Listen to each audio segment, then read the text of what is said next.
감사합니다. 오늘 아침에는 예배소 강의 23번째 시간, 이 부부 관계에 대해서 말씀을 드리겠습니다. 하나님께서 인간을 위해서, 인간의 행복을 위해서 가정을 만들어 주신 걸 우리가 잊지 말아야 합니다. 가정 속에 큰 행복이 있습니다. 하나님이 행복을 보장해 주셨기 때문입니다. 여러분, 우리 인간은 행복을 만들 능력이 없습니다. 뭐 돈 가지고 행복이 만들어지는 것도 아니고, 명예 가지고 행복이 또 만들어지는 것도 아니고, 우선 우리가 먹고 마시고 즐긴다고 행복한 것도 아니고, 그럼 도대체 뭐가 행복이냐? 참된 행복은 하나님이 만들어 놓으신 그 행복의 울타리 안에 들어올 때 행복한 것 믿으시기 바랍니다. 창세기 보면 처음에 하나님께서 사람을 만드실 때 아담을 만드셨는데 돕는 배필이 없기 때문에 부족한 겁니다. 어딘지 모르게 부족한 거예요. 혼자 있는 것이, 독처하는 것이 외로워 보이고 고독해 보이고, 그래서 하나님께서 여자를 만들게 되는데 아담을 깊이 잠들게 하시고 그 갈빗대를 취해서 여자를 만드셨습니다. 그랬더니 아담이 그 여자를 보고 얼마나 좋은지 사랑을 고백하며, 이는 내 뼈 중에 뼈요 살 중에 살이라고 고백하면서 여자라, 하와라, 이렇게 이름을 붙였습니다. 하나님의 은혜로 최초의 인류의 가정이 만들어진 겁니다. 하나님이 처음에 행복이 보장된 가정을 만드셨다는 겁니다. 아담을 만드시고 그의 갈빗대로 하와를 만드신 겁니다. 이걸 곰곰이 생각해 보면 이 부부 관계의 원리 속에 행복이 있다고 하는 것입니다. 하나님께서 남편부터 만드시고 그 다음에 아내를 만드셨거든요. 그리고 아내를 만들 때 무엇으로 만들었느냐? 남편의 소중한 갈빗대로, 이 갈빗대로 여자를 만들었습니다. 이것은 여러분 무엇을 의미하는 겁니까? 남편과 아내가 한 몸, 하나의 몸이라는 거예요. 다시 말하면 하나가 되어야 행복하다고 하는 그 얘기입니다. 하나가 되지 않고 우리가 가정생활을 해봐야, 백날 천날 해봐야 행복하지 않은 거예요. 왜 가정에 싸움이 있고 다툼이 분열이 있으면 행복하지 않으니까, 하나 안 되니까. 우리는 부부가 서로 아끼고 존중해야 할 의무만 있는 겁니다. 한 몸인데, 하나의 몸인데 그렇게 하지 않겠습니까? 누구든지 이 원리를 이해하고 부부관계를 해야만 행복한 겁니다. 즉 남편은 아내를 사랑하고 아내는 남편을 복종하고, 그러면 자연히 행복이 이루어진다는 겁니다. 그래서 부부가 함께 살면서 행복하기를 원한다면 이 행복의 원리, 이 행복의 원리를 깊이 생각해야 한다는 거예요. 사람들이 이 원리를 벗어나서 자기 욕심껏 행복을 추구하기 때문에, 내 행복, 내 즐거움만 추구하기 때문에 불행이 있는 겁니다. 혼자 행복한다고 행복한 게 아닌데, 부부의 한몸됨을 외면하고 개인주의적인 사고, 이기적인 사고를 갖기 때문에 행복하지 않은 거란 겁니다. 여러분, 어차피 인간은 부족한 존재 아닙니까? 어느 누구도 완전하지 않습니다. 완전하다면 하나님이지요. 부족하기 때문에 남편은 아내가 필요하고 아내는 남편이 필요한 건데, 서로 보충하며 살아야 하는데 자기 개인의 욕구만 충족하려고 하기 때문에 행복이 안 된다는 겁니다. 여러분, 남편도 부족하고 아내도 부족합니다. 그래서 서로 도우면서 하나로 살아야 행복하지, 그렇지 않으면 불행하다는 겁니다. 아무튼 성경 말씀의 원리대로 살아야 합니다. 그러면 부부간의 행복이 반드시 보장되고 그 가정을 통해서 행복의 노래소리가 들리고 하나님을 기쁘게, 하나님을 영화롭게 하는 겁니다. 여러분, 부부의 불행은 다른 게 아닙니다. 성경의 원리대로 살지 못하기 때문에, 행복의 울타리 안에 살지 못하기 때문에 불행한 거예요. 오늘 아침 읽은 이 말씀을 잘 보세요. 이게 부부관계에 대한 교훈을 주시는 말씀. 여기서 바울 사도는 그리스도인의 부부관계에 대해서 그리스도와 교회의 관계를 비유해서 말하고 있습니다. 남편과 아내의 관계는 그리스도와 교회의 관계로 이어져 서로 복종하고 사랑하는 이 원리에 있는 겁니다. 즉 그리스도께서 교회를 사랑하시고 교회를 위해 자신을 주신 것처럼 말입니다. 다시 한번 강조하는데 부부 행복의 원리는 간단합니다. 사랑과 복종의 원리 속에서 살면 되니까요. 바울 사도는 남편은 아내를 사랑해야 하고 아내는 남편에게 복종해야 한다고 했습니다. 이렇게 온전한 사랑과 복종의 바탕을 둔 부부가 행복한 부부다고 말하고 있습니다. 먼저 아내들에게 권면합니다. 본문 22절을 보십시다. 22절, 아내들이여 자기 남편에게 복종을 죽게 하듯 하라. 여기서 바울 사도는 아내들에게, 남편에게, 자기 남편에게 복종할 걸 권면합니다.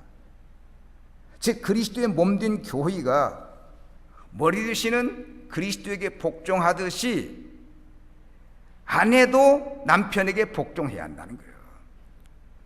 복종이라는 말이 좀 어딘가 모르게 부담스러운데 바울은 단호하게 명령합니다. 복종하라는 거예요. 복종하라는 거예요. 물론 여기서 남편이 아내의 머리가 된다는 건 여자가 꼭 열등하다고 하는 그런 의미만은 아닙니다. 뿐만 아니라 남편에 대한 아내의 복종도 일방적인 맹목적인 복종을 의미하지 않습니다. 여러분, 남자나 여자 다 같이 하나님의 형상으로, 하나님의 거룩한 형상으로 창조된 존재들이에요. 동등한 인격체입니다. 그런 의미에서 과거 우리 사회가 갖고 있던 남존여비 사상, 남자는 존귀하고 여자는 비천하다는 이 사상은 잘못된 겁니다. 우리 기독교는요, 남자와 여자를 동등하게 생각합니다. 그래서 기독교 복음이 전파된 어디든지 남녀 동등이 이루어집니다. 만약에 우리 한국이 조선시대의 어떤 풍습을 가지고 산다고 한다면 여자들은 정말 비천하지요. 비천하죠. 그러나 기독교의 복음이 들어와서 우리 사회를 일깨워 보니까 남자와 여자가 동등한 사이가 되었다는 겁니다. 따라서 어떤 경우에도 기독교 안에서는 지배의 논리가 성립될 수가 없습니다. 바울은 다만 여기서 창조의 질서적인 측면에서 남편의 권위에 복종하듯 교회가, 거룩한 교회가 그리스도께 복종하듯 자발적으로 복종할 권면한 겁니다. 여러분, 영적으로 성도들의 모임인 교회와 그리스도가 동등할 수 없습니다. 우리가 교회를 거룩한 공표하지만 아무리 교회가 거룩해도 그리스도와 동등할 수는 없다는 거예요. 여러분 보세요. 그리스도는 하나님으로 결코 인간과 같을 수가 없는데 인간을 만나기 위해서 자기 자신을 비하해서 이 땅에 인간의 몸을 입고 오셨습니다. 겸손하게 자기를 낮춘 거예요. 그래서 교회는 그 사랑을 알기에 스스로 자발적으로, 정말 자발적으로 그리스도께 복종하는 겁니다. 그러므로 그리스도의 큰 사랑을 하는 아내들도 하나님이 세우신 질서대로 남편에게 복종하고 존중하는 겁니다. 정말 이 말씀대로 부부관계가 이루어진다고 한다면 남자들이 기죽어 살 이유가 없는 거죠. 요즘 여권이, 여성의 권리가 많이 신장되어 이런 원리가 통하지 않는 줄로 압니다. 만약에 지금 이 원리를 주장하면서 부부관계를 유지하려면 살 사람 아무도 없어요. 그렇지 않아도 황혼 이혼하고 적극적인 쪽이 여자들 쪽 아닙니까? 여자들 쪽입니다. 요즘 우리가 잘 아는 얘기잖아요. 남자는 첫째도 아내고 둘째도 아내고 셋째도 아내요. 그래서 이 말을 갖다 남 첫째는 아내고 둘째는 와이프고 셋째는 처라고 하냐 이게. 그러나 여자들은 다릅니다, 여러분. 첫째는 돈, 둘째는 친구, 셋째는 텔레비, 드라마, 네 번째 정도나 자기 남편 생각이 드나. 지금 이 시대는 남편의 권위가 없어요. 글자가 더 여성 상류 시대입니다. 그러나 분명한 복종은, 이 복종은요 성경의 가르침이라는 사실입니다. 그래서 시대가 변해도 아무리 두 번, 세 번 자꾸 변해도 이 복종의 원리는 변하지 않습니다. 분명히 아내는 남편에게 교회가 그리스도에게 복종하듯 복종해야 하고요.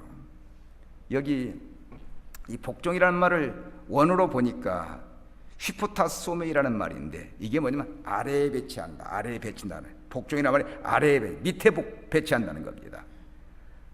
결국 이 말은 이게 자발적으로 복종한다는 거예요. 즉 마지못해서 억지로 복종하는 것이 아니라 적극적이고 자발적으로 자기 자신을 상대함보다 낮추어 섬기는 걸 말하는 겁니다. 이렇게 되어야 아내도 행복하고 가정도 행복한 가정이 안 되겠습니까? 그러므로 남편은 성경 보아라. 여기 성경 봐. 성경에 아내가 남편에게 복종하라고 했는데 복종해야지. 네가 내 말에 복종해야지. 이건 아니라는 겁니다. 또 아내들도 성경 읽다 보니까 성경 읽어보니까 하나님께서 복종하라고 했네. 성경에 그렇다고 복종하는 건 아니라는 겁니다. 이 말씀은 가정 천국을 하나님 나라를 이루는 원리로 주신 말씀이기 때문에 자발적으로 그 원리에 기쁜 마음으로 따를 때 행복이 보장된다는 겁니다. 바꾸고 말하면 아내가 남편에게 복종하지 않으면요 행복이 없다는 겁니다. 이것이 하나님께서 우리 가정을 위해 세우신 원리입니다. 분명히 바울 사도는 아내들에게 남편에게 복종하기를 죽게 하듯 하라고 했습니다. 즉 남편을 주님 대접하시 하라는 말입니다. 더 강조한 게 무슨 말이에요? 남편을 하나님처럼 대접하라. 하나님처럼 대접하라. 하나님처럼. 사실 여러분 남편이 사랑스러우면 하나님처럼 대접하죠. 여러분 못할 이유가 뭐 있습니까? 자, 그렇다면 여러분 여기 앉아 계신 여러분 한번 생각해 보세요. 여러분들이 가정에서 남편을 하나님처럼 대접하십니까? 신처럼 대접하십니까? 그런데 남편들도 남편나니 도무지 존경할 만한 가치도 없는데 존경으로는 거리가 먼 사람인데 이 사람을 어떻게 하나님처럼 대접하라고 하는 겁니까? 제가 아는 목사님 사모님이 전에 저한테 그런 얘기를 하시더라고요. 남편 목사님이 참 바르게 살려고 하는 건 이해한다는 거. 바르게 하는 거. 이분이 법통이요. 노이나 총회가 법법하는 사람이야. 법법하는 사람. 근데 집에서도 이렇게 법을 가지고 나오네. 잔소리가 얼마나 많이, 교회인들에게도 잔소리가 많고 집에서도 남편 아내에게나 또 자녀에게 잔소리가 많고. 사모님 하시는 말씀이 바르게 사는지는 모르지만 사랑하고 존경하고 싶은 마음은 없어요. 복종하고 싶은 마음은 없다는 겁니다. 그냥 자기 남편이 도덕선생 같다는 얘기예요. 아무튼 잔소리가 많고 사랑이 안 가는 남편 앞에 복종은 안 된다는 거예요, 여러분. 결국 이 말은 사람에 따라서 상대적이라고 하는 뜻인데 여기서 바울이 말하는 건 원리, 가정의 행복 원리를 말하는 겁니다. 아내가 남편에게 복종해 가정천국이 이루어지기 때문에 여러분 이게 하나님이 세우시는 원리입니다. 복종하는 게 옳으냐 그러냐의 문제가 아니고 정말 네가 행복하기를 원한다면 복종하라는 거예요, 여러분. 아멘. 복종하라는 거예요. 사실 부부관계뿐만이 아니고 모든 인간관계 가운데도 관계가 사랑 가운데서 이루어지면 저절로 복종이 됩니다, 여러분. 상대방을 섬기고 싶은 마음이 저절로 생기는 거예요. 세상은 계급 논리로 수직적인 관계로 높음과 낮은 관계로 이루어지면 불행하지만 수평적인 거예요. 너와 나의 이런 관계로 이루어지면 행복합니다. 말하자면 수직적인 관계의 복종이 아니라 수평적인 관계의 복종을 말하는 겁니다. 동등한 입장이지만 섬기는 마음으로 복종하는 거예요. 근데 여러분 이게 아무나 할 수 있는 게 아니지 않습니까, 여러분? 그만큼 인격이 훌륭하고 신앙이 고상이하고 그래야 남편을 복종할 수 있지 그냥 흔히 볼 수 있는 아녀자가 할 수 있는 것이 아니라는 겁니다. 그러므로 성경의 원리대로 우리가 살다 보면은 성경을 깊이 생각하게 됩니다. 성경 때문에. 우리 예수님도 인간을 섬기러 오셨잖아요. 하나님이 인간을 섬기러 오셨다니까. 성경에 보면 마태복음 20장 28절에 인자가 온 것은 섬김을 받으려 함이라 도리어 섬기려고 자기 목숨을 많은 사람의 대속물로 주려 왔다고 그랬습니다, 여러분. 하나님이신 예수님이 인간을 섬기러 오셨다니까, 여러분. 여러분 예수님이 낮은 분입니까? 높은 분 아닙니까? 높은 분이 낮은 사람들을 섬기러 오신 거예요. 참 놀라운 일입니다. 교이론적으로 보면 주님 신랑이 성도 신부를 사랑으로 섬기러 오셨다는 말입니다. 우리 성도는 예수님의 신앙을 본받아 어느 누구에게라도 섬김의 자세로 복종해야 한다는 겁니다. 그런데 사랑하는 남편에게 복종하지 못한다는 말이 됩니까, 여러분? 누구에게라도 섬김의 자세로 가지고 인격적으로 신앙적으로 자기를 낮추고 그런 섬김의 자세를 갖는데 남편에게 섬기지 못한다고 하는 거예요. 여러분 보세요. 남편을 하나님처럼 받들고 섬기면 가정의 천국이 이루어지고 하나님께 영광이 돌려지는 거 아닙니까, 여러분? 그러므로 아내는 남편에게 복종해야 한다. 아내들이요, 남편에게 복종하세요. 남편에게. 이게 여러분의 행복 비결입니다. 이걸 여러분 마음판과 머리판에 새기시기를 축복합니다. 그 다음에 남편들에게 권면합니다. 부분 25절 봅시다. 남편들 아내 사랑하기를 그리스도께서 교회를 사랑하시고 그 교회를 위하여 자신을 주신 같이 알아. 바울 사도는 남편들은 아내 사랑하기를 그리스도께서 교회를, 하나님의 교회를 사랑하신 것 같이 사랑해야 한다고 하는 겁니다. 아주 숭고한 사랑을 권고한 거예요. 어떻게 생각하면 이 권고가 좀 무리한 것이 아닌가라고 하는 생각이 들기도 합니다. 그런데 바울이 이런 권면을 하는 건 할 수 있기 때문에, 이기적인 사람은 할 수 없지만 하나님의 사람들은, 믿음의 사람도 할 수 있기 때문에 하라는 거예요. 이게. 충분히 할 수 있습니다. 여기서 말하는 사랑하다는 말은 아가파오라는 말인데, 우리가 아가페라고 말하지 않습니까? 아가파오라는 말. 성경에서 사랑을 표현할 때 쓰는 단어입니다. 우리가 다 알듯이 교회에 대한 그리스도의 사랑은 자기 생명까지 낸 무조건적인, 조건이 없는 사랑입니다. 자기 모든 것 다 주셨습니다.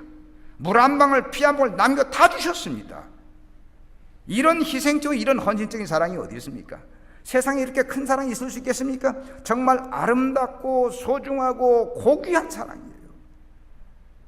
그런데 남편들에게 그런 사랑을 자기 아내에게 하라고 하는 것입니다. 이것은 인간이 할 수 있는 한계를 넘어서 하나님 차원의 사랑을 요구한 겁니다. 어떻게 생각하면 정말 무리한 요구거든요. 인간적인 사랑도 다 못해서 다 원망하고 불평하고 짜증나는데, 인간적인 사랑은 뭐죠? 신적인 사랑, 하나님적인 사랑까지 하라고 하니, 가령 이렇게 얘기를 합시다. 아무개 집에 남편이 아내를 지극히 사랑하던데 당신도 그렇게 좀 해. 이건 모르겠습니다. 아, 그래? 그럼 내가 그렇게 하도록 힘쓰지. 이 말은 돼. 아무개 집에 남편은 그렇게 하니까 당신도 하라고 하면. 그런데 지금 이 요구가 뭐예요? 신적인 사랑은 예수님께서 인간을 위해서 버린 것처럼, 희생한 것처럼 그런 사랑을 하라는 겁니다. 이게. 여기서 우리가 깊이 생각해야 해요. 지금 바울이 남편들에게 할 수 없는 것을 하라는 것은 할 수 있는 걸 하라고 하는 겁니다. 충분히 할 수 있습니다. 우리가 어렵게 생각할 것이 없습니다. 여기 보니까 바울 사도가 내가 나 자신을 사랑하는 것처럼 하라고 합니다. 28절에 보면 28절에 아내 사랑하기를 자기 자신과 같이 하라. 이 말이 굉장히 설득력이 있습니다.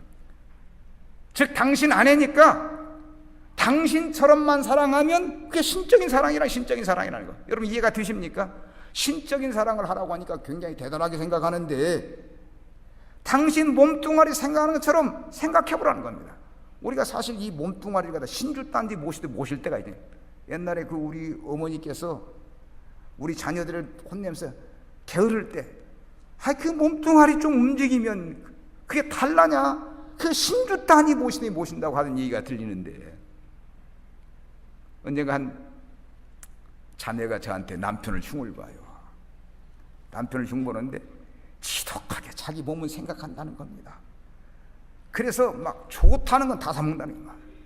비타민 먹는 건 그냥 상식적이고, 한 번은 보니까 이 뱀 구렁이를 하고서 한 마리 잡아왔는데, 그걸 갖다가 삶아서 먹는데 자기 손대지 않아도 다 그냥 구렁이를 삶아 먹더라는 겁니다. 또 어디서 누가 들으니 황소개구리가 좋다 했더니 황소개구리가 막 더러워서 죽겠다는 거야. 자기는 막 구역질 나고. 사실 대부분의 사람들이 다 그렇습니다. 아무튼 자기 몸뚱아리를 위해서 헌신적입니다. 여러분 보세요. 우리가 내 몸을 위해서 먹여주고 입혀주고 씻어주고 채워주고, 이게 가히 신적인 사랑 아니겠습니까 여러분?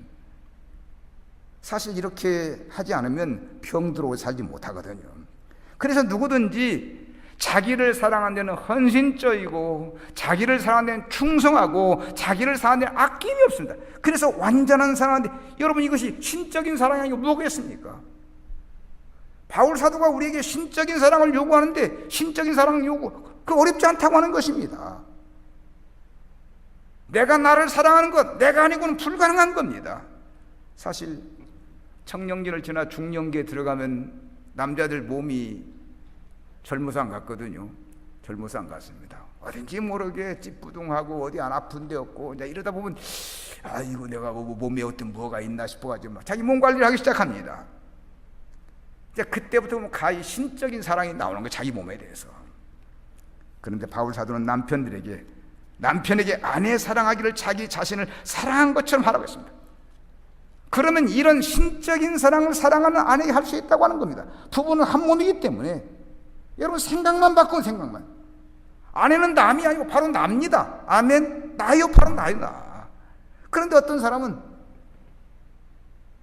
아내 살아서는 그렇게 천대하다가 아내 죽고 나서야 아내 귀한 줄 알고 눈물 흘리는 사람이 있어요. 자기가 잘해주지 못해서 먼저 갔다 하고 슬퍼하는 사람이 있다는 겁니다. 여러분 정말 아내에게 잘해요. 아내와 나는 하나입니다. 하나요. 평생을 인생 동반자로 함께 살아가는데 여러분 하나 아닙니까? 하나지요 여러분. 따라서 남편들은 아내 사랑하시 곧 자기를 사랑하심을 알고 아내 사랑을 자기 몸같이 해야 한다는 겁니다. 실제로 아내가 행복하게 나도 행복. 가정을 책임지지 않고 화랑방탕한 남편이 있었습니다. 돈 벌어서 자기만 쓰는 겁니다. 자기 혼자 먹고 마시고 즐기고 막 세상 쾌락 즐기고. 그러니 여러분 아내의 고생이 말이 아니었습니다. 이 아내가 사남매 키우면서 안 해본 일이 없습니다. 별별 일을 안 해봐. 남편이 돈을 안 주니까 돈을 안 주니까 자기만 쓰고 다니니까 안 해본 일이 없는 겁니다. 정말 남편의 도움 없이 온갖 그 굳은 일 마다않고 하면서 자식들을 다 키워냈어요. 그래도 남편에게 얼굴 한번 찡그리냐고 낮은 소리 한번 안 했다는 겁니다. 그냥 남편을 하늘처럼 모셨다는 거예요. 이제 사남매를 다 출가시키고 이제 두 사람만 영감 할머니만 남았는데 어느 날 아내가 갑자기 쓰러져서 사족을 못 쓰고 말이 어눌해지고 그때서야 이 남편이 깨달은 거예요. 이 중병 들었구나, 골병 들었구나 깨달은 겁니다. 그래서 아내를 고치려고 사방팔방으로 날뛰는데 남편이 드디어 아내가 쓰러지거나 철이 든 겁니다. 물론 평소에도 불쌍한 마음이야 들긴 했지만은 무관심했던 겁니다. 어느 날 병원 침대에 누워있는 모습을 보면서 얼마나 불쌍한지, 내가 잘못해서 내가 책임지지 못해서 당신 그렇게 골병 들었구나, 당신 몸져 누웠구나, 얼마나 지극정성으로 보살피는 사람들이 다 삐죽거리는 겁니다. 진즉 잘하지. 쓰러진 다음에 사람이 무슨 소용이 있느냐, 다 한마디씩 하더라는 겁니다. 그래도 이 남편이 180도로 달라지니까 감동이 드는 거 아닙니까 여러분? 지난날은 자기만 위해 살던 사람이 아내가 쓰러져 정신을 차린 겁니다. 늦게나마 이 남편은 아내가 남이 아니라 자기 몸과 하나라는 걸 깨달은 거예요. 사실 어떻게 생각하면 아내가 천사 같다 살아주었지 다른 여자 같으면 살지도 않을 겁니다 여러분. 아무튼 병든 아내가 불쌍해진 겁니다. 사실이 그렇습니다. 여러분 부부는 남이 아니라 나 자신입니다. 자기 자신이라는 겁니다. 바울 사도가 남편에게 요게 바로 이거거든요. 아내를 자기 자신처럼 생각하라는 겁니다. 아내를 나로 생각하라는 겁니다. 남편은 언제나 함께 인생길을 가는 아내를 지극정성으로 돌보아주고 사랑해주고 행복하는 겁니다 여러분. 남편들이요, 아내를 행복하게 해주십시오. 아내를. 마지막으로 바울 사도는 남편과 아내 모두에게 하나님을 강조하면서 사랑과 존경을 하라고 했습니다. 본문 31절 보시죠. 31절에 보면 그러므로 사람이 부모를 떠나 그의 아내와 합하여 그 둘이 한 육체가 될지니 이 비밀이 크도다. 나는 그리스도와 교회에 대하여 말하노라. 그러나 너희도 각각 자기 아내 사랑을 자기같이 하고 아내도 자기 남편을 존경하라. 이 말씀이 어마어마한 비밀을 가르쳐요. 잘 보세요 이 말씀을. 부부가 한 육체가 되어야 한다고 했고요, 또 거기에 교유의 비밀이 있음을 말하고 있습니다. 잘 보세요 여러분. 여기서 바울 사도는 창세기 2장 24절에 남자가 부모를 떠나 그의 아내와 합하여 둘이 한 몸이 될 줄아 이 말씀을 인용해 말한 겁니다. 분명히 하나님께서 남편과 아내가 한 몸이 되라, 하나의 몸이 되라고 명령하신 겁니다. 바울이 이 말씀에서 한 몸에, 하나의 몸의 의미를 깨달은 거예요. 즉 그리스도와 교회가 뗄래야 뗄 수 없는 것처럼 남편과 아내는 뗄래야 뗄 수 없는 신비한 관계라는 겁니다.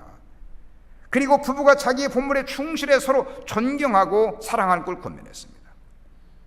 말하자면 남편은 남편으로 자기 책임을 다하고 아내는 아내로 자기 책임을 다하며 서로 존중하며 살라고 하는 겁니다. 따라서 남편과 아내는 부부간에 서로 협력함으로 정말 온전히 한 몸을 이루어 사랑과 존경으로 살아야 한다는 겁니다. 정말 바울의 이 권면이 참으로 소중합니다. 부부가 하나 되는 것처럼 행복한 일이 없다. 행복한 일이 없네요. 여러분, 부부 일심동체가 돼요. 몸도 하나가 되고 마음도 하나가 됩니다. 이 말이 참 소중합니다. 그런데 안타깝게도 부부가 함께해서 서로 하나 되지 못하고 날마다 다투고 싸우고 그냥 불목하는 경우가 얼마나 많아요. 결국은 그러다 갈라서 버리잖아요, 여러분. 좋아서 결혼해서 평생을 일생을 하나 가지고 함께 살아야 하는데 왜 그런 아픔을 겪는지. 사실 여러분 생각하세요. 이 부부가 이혼하는 것처럼 불행한 일이 없어요. 문제는 이 부부가 남편과 아내가 하나 되는 게 쉽지 않다.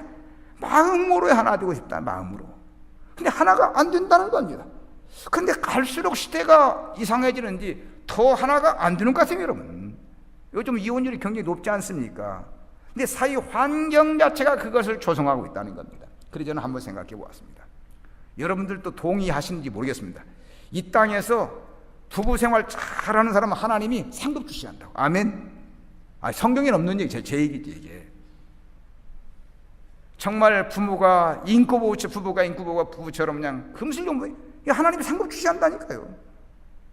실제로 보세요. 부부관계 잘못하면 마음에 얼마나 많은 죄를 짓습니까? 말로 죄짓고 생각으로 죄짓고 행동으로 죄짓고 또 그러다 결국은 가정이 깨져버려요.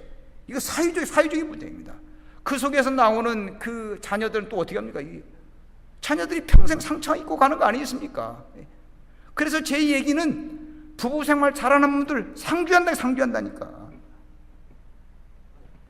사실 오늘날 그 우울증 하는데 이런 것들이 다 가정 속에서 문제가 되어서 결국은 우울증까지 발전되는 거 아니겠습니까? 결국 이것을 벌써 하나님이 노여워하시는 겁니다. 자, 여러분 보세요.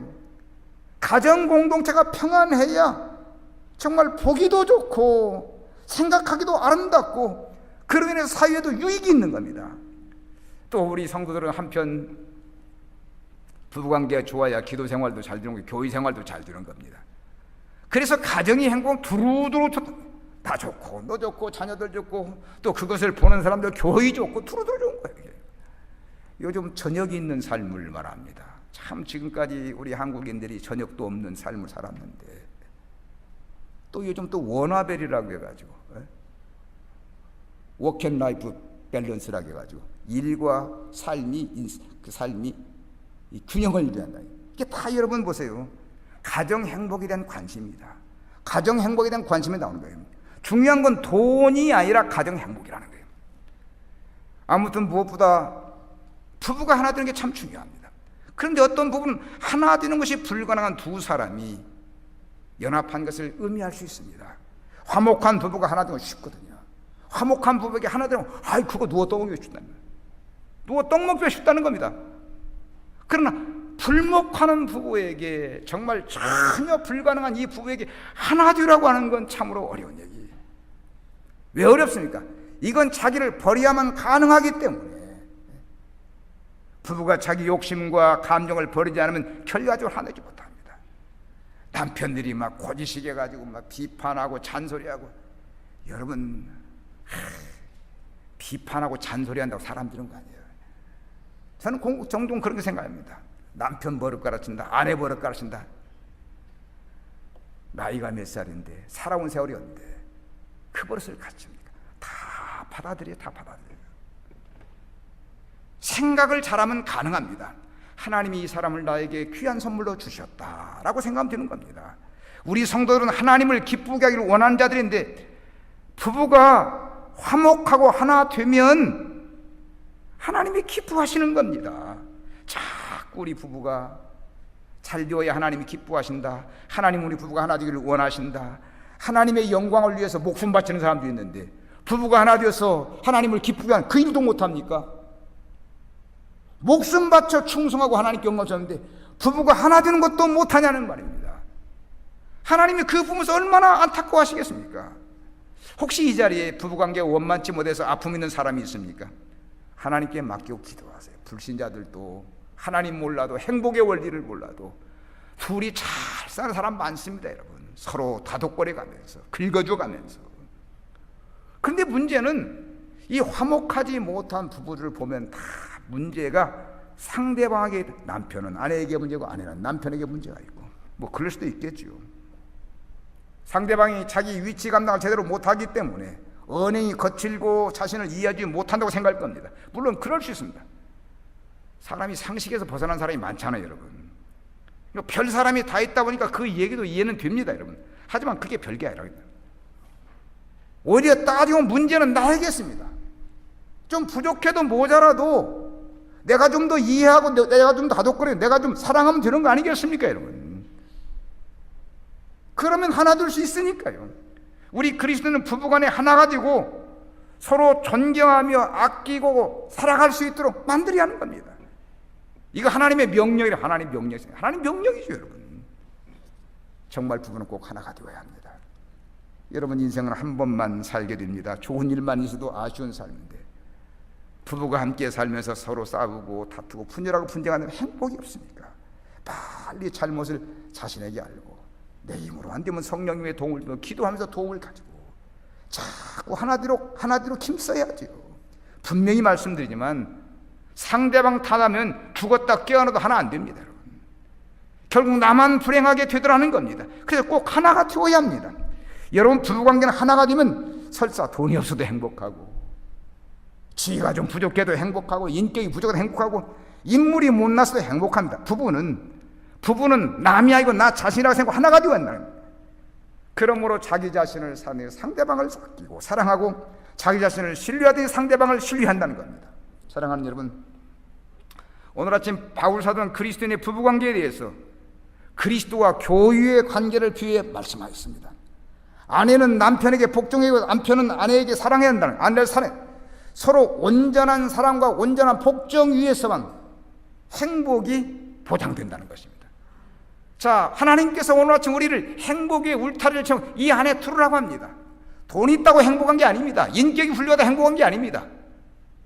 하나님이 쳐놓으신 이 행복의 울타리, 가정 원리 속에 들어올 때 여러분에게 행복이 보장되고 믿으시기 바랍니다. 부부는 남이 아니고 자신이라고 생각하세요. 여러분, 부부관계를 성경의 원리대로 하시면서 이 땅에서 참으로 행복하게, 참으로 멋지게 인생을 수놓으시길 주님의 이름으로 축복합니다. 기도하겠습니다.